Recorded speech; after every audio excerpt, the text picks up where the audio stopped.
Hello friends, आप सबका स्वागत है राजस्थान एकेडमी पे। जैसे आप सबको पता है, हम लॉ रिलेटेड वीडियो बनाते हैं। आज के इस वीडियो में हम लॉ ऑफ टॉर्ट के बारे में जानेंगे, अपकृत्य विधि के बारे में। हमने नया वीडियो सीरीज स्टार्ट की है। आप इस वीडियो को ज़्यादा से ज़्यादा शेयर करें और चैनल को सब्सक्राइब करना ना भूलें।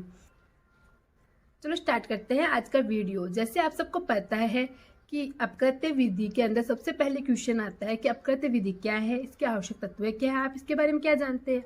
इस क्वेश्चन को आज हम डीपली टच करेंगे और अच्छे से पढ़ेंगे। आपका कोई भी क्वेरी हो तो आप कमेंट सेक्शन में पूछ सकते हैं। अपकृत्य विधि, जैसे आपको पता है, विधि के तहत हमें काफ़ी अधिकार प्राप्त है, जिसमें सिविल अधिकार और दंडिक अधिकार दोनों प्रकार के अधिकार है। अधिकार के साथ में हमें संरक्षण भी प्राप्त है। उन संरक्षण के रूप में हमें उपचार प्राप्त होता है। उपचार विहीन अधिकार का कोई अर्थ नहीं है। जहाँ अधिकार है वहाँ उपचार है। तो इसी के तहत हमें विधि के तहत उपचार प्राप्त कराने के लिए एक तो सिविल प्रक्रिया होती है, सिविल न्यायालय होते हैं, एक दंडिक प्रक्रिया होती है, उसी में एक अनुतोष प्रक्रिया होती है जिसमें अपकृत्य होता है। इसमें विधिक अधिकार के हनन होने पे हमें क्षतिपूर्ति प्राप्त होती है। यही अपकृत्य की विषय वस्तु है। अब हम जानते हैं विभिन्न विधि शास्त्रियों ने अपकृत्य विधि को किस प्रकार परिभाषित किया है। सबसे पहले हम विनफील्ड की परिभाषा के बारे में अध्ययन करते हैं। अपकृत्य का दायित्व एक ऐसे कर्तव्य के उल्लंघन से उद्भव होता है जिसे प्राथमिक रूप से विधि द्वारा सुनिश्चित किया जाता है और जो जनसाधारण के प्रति होता है, और इसके उल्लंघन का निवारण अधिनिर्धारित नुकसानी की कार्यवाही द्वारा किया जाता है। जो विधि शास्त्री विनफील्ड थे, उन्होंने बताया है कि अपकृत्य विधि का दायित्व है, मतलब अपकृत्य विधि कहाँ उत्पन्न होती है, जब कर्तव्य का उल्लंघन होता है, कोई अपने कर्तव्य का उल्लंघन करता है, उससे उद्भव होता है। और यह हमें जनसाधारण के विरुद्ध प्राप्त होता है। और इसका मतलब हमें क्या होता है ना, कि हम नुकसानी के लिए वाद ला सकते हैं, कार्रवाई कर सकते हैं। इसके बाद में हम देखते हैं प्रोफेसर फ्रेजर के अनुसार अपकृत्य विधि किसी व्यक्ति के व्यक्तिगत अधिकारों का सामान्यतः उल्लंघन है, जिससे उसे क्षतिपूर्ति का वाद लाने का अधिकार मिलता है। फ्रेजर ने बताया है कि अपकृत्य विधि व्यक्तिगत अधिकार है, उनके उल्लंघन हो जाता है, उनका अधिकार कोई छीन लेता है, तब हमें क्षतिपूर्ति का वाद लाने का अधिकार मिलता है। इसी प्रकार रतनलाल धीरजलाल के अनुसार यह एक ऐसा सिविल अपकार है जो संविदा से भिन्न है, मतलब जो संविदा अधिनियम है, कॉन्ट्रैक्ट एक्ट है, उससे भिन्न है ये है, तथा उपचार में सिविल न्यायालय के अंदर क्षतिपूर्ति का वाद संस्थित कर सकते हैं। यह संविदा भंग नहीं है, इससे अलग होकर हम इसे सिविल न्यायालय के अंदर जाके क्षतिपूर्ति का वाद संस्थित कर सकते हैं। यह अपकृत्य विधि है। अब आपको कोई भी जैसे सब्जेक्ट होता है, कुछ भी होता है, उसका अर्थ पूछते हैं, तो सबसे पहले आपको सामान्य अर्थ देना है। जैसे हमने जाना कि जो अधिकार है वहाँ उपचार के संरक्षण के लिए होता है, सिविल अधिकार है वो उल्लंघित हो जाते हैं तो हमें क्षतिपूर्ति के रूप में हम वाद ला सकते हैं। यह अपकृत्य विधि है। अब उसके बाद में आपके जो राइटर्स हैं, जो लेखक हैं, उनकी डेफिनेशन देनी चाहिए। कम से कम 2 राइटर्स की डेफिनेशन आपको लिखना चाहिए, ज़्यादा आप 3-4 के लिख सकते हैं।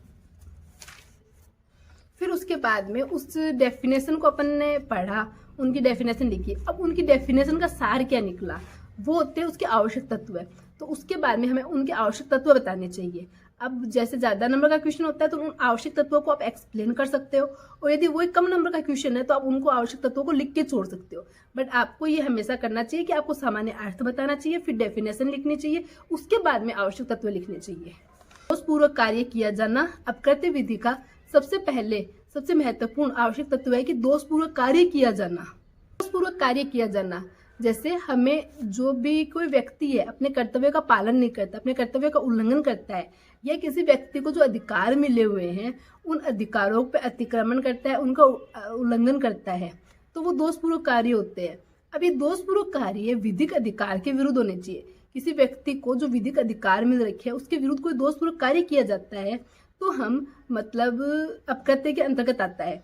अब देखते हैं विधिक अधिकार क्या होते हैं। विधिक अधिकार वह अधिकार होते हैं जो हमें न्यायालय या फिर विधि के अनुसार प्राप्त होते हैं, जो विधि के द्वारा हमें प्राप्त होते हैं, वो विधिक अधिकार होते हैं। और यह जनसाधारण के विरुद्ध प्राप्त होते हैं, संपूर्ण विश्व के विरुद्ध हमें प्राप्त होते हैं। ओके, अब देखते हैं दूसरा आवश्यक तत्व क्या है। विधिक क्षति। अब इसमें बताया गया विधिक क्षति दूसरा आवश्यक तत्व है।